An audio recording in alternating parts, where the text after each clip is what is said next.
Serial में भारती के पापा ने अंगद पर हाथ उठाने की कोशिश की और यही पल कहानी को एक बड़े मोड़ पर ले आता है।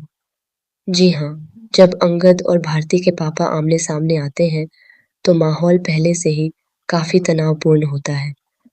दोनों के बीच बहस शुरू होती है, लेकिन इस बार अंगद चुप नहीं रहता।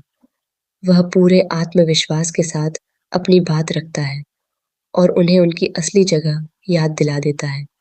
अंगद साफ शब्दों में कह देता है कि वह यूनियन लीडर नहीं बनना चाहता, क्योंकि शुरुआत से ही उसके साथ भेदभाव किया गया है। उसे कभी बराबरी का मौका नहीं मिला, बल्कि हर कदम पर उस पर शक किया गया है।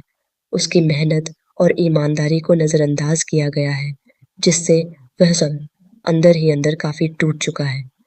जब अंगद अपने दिल की सारी बातें खुलकर सामने रख देता है, तो यह सुनकर भारती के पापा का गुस्सा सातवें आसमान पर पहुंच जाता है। उन्हें लगता है कि अंगद उनकी इज्जत को चुनौती दे रहा है। गुस्से में आकर वे अपना आपा खो देते हैं और अंगद पर हाथ उठाने ही वाले होते हैं। तभी अचानक भारती बीच में आ जाती है और अपने पापा का हाथ पकड़कर रोक लेती है। वह अपने पापा को समझाने की कोशिश करती है कि गुस्से में लिया गया फैसला गलत हो सकता है। यह दृश्य काफी इमोशनल और हाई वोल्टेज ड्रामा से भरा होता है, जहां एक तरफ गुस्सा है तो दूसरी तरफ रिश्तों को बचाने की कोशिश। इस घटना के बाद अंगद पूरी तरह समझ जाता है कि वह चाहे जितनी भी कोशिश कर ले, इन लोगों की सोच नहीं बदलने वाली। उसे एहसास हो जाता है कि यहाँ उसकी कदर नहीं है और उस पर हमेशा हमेशा शक ही किया जाएगा। इसी दर्द और गुस्से के साथ वह वहां से चला जाता है। दूसरी ओर जब यह सारी बातें वृंदा तक पहुंचती हैं, तो वह तुरंत अंगद से मिलती है। वह उसे शांत करती है, उसका हौसला बढ़ाती है और उसे समझाती है कि हर लड़ाई गुस्से से नहीं, बल्कि समझदारी से जीती जाती है। वृंदा उसे एक ऐसी सलाह देती है जो उसकी सोच को बदल देती है। वह अंगद को यह एहसास कराती है कि अगर वह सही है, तो उसे पीछे हटने की जरूरत नहीं, बल्कि और मजबूती से आगे बढ़ने की जरूरत है। वृंदा की बातों का अंगद पर गहरा असर पड़ता है। उसका आत्मविश्वास वापस आने लगता है और वह पहले से ज्यादा मजबूत महसूस करता है।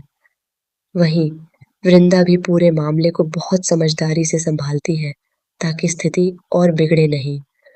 कहानी में असली ट्विस्ट तब आता है जब भारती अपने पापा को समझाती है और उन्हें अपनी गलती का एहसास कराती है।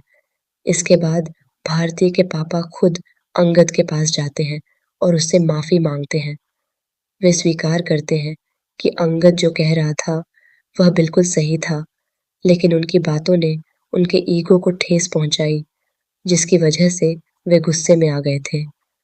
वे यह भी कहते हैं कि भारती की बातों ने उनकी सोच बदल दी और अब उन्हें समझ आ गया है कि अंगद एक काबिल और ईमानदार इंसान है।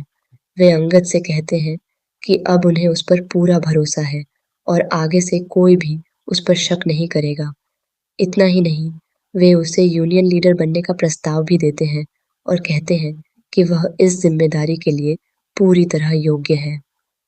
यह सब सुनकर अंगद भावुक हो जाता है। उसके चेहरे पर खुशी साफ नजर आती है, क्योंकि पहली बार उसकी सच्चाई और मेहनत को पहचान मिली है। वहीं वृंदा भी यह सब देखकर बेहद खुश होती है, क्योंकि उसकी समझदारी ने एक बड़ा विवाद खत्म कर दिया। लेकिन कहानी यहीं खत्म नहीं होती। कंपनी में कुछ ऐसे लोग भी हैं जो अंगद की बढ़ती सफलता से खुश नहीं हैं। वे उसकी तरक्की से जलते हैं और अंदर ही अंदर उसके खिलाफ साजिश रच रहे हैं। उन्हें यह मंजूर नहीं कि अंगद आगे बढ़े और सबका भरोसा जीत ले। अब आगे देखने वाली बात यह होगी कि क्या अंगद इन नए दुश्मनों का सामना कर पाएगा, या फिर उसकी राह में और भी मुश्किलें आने वाली हैं।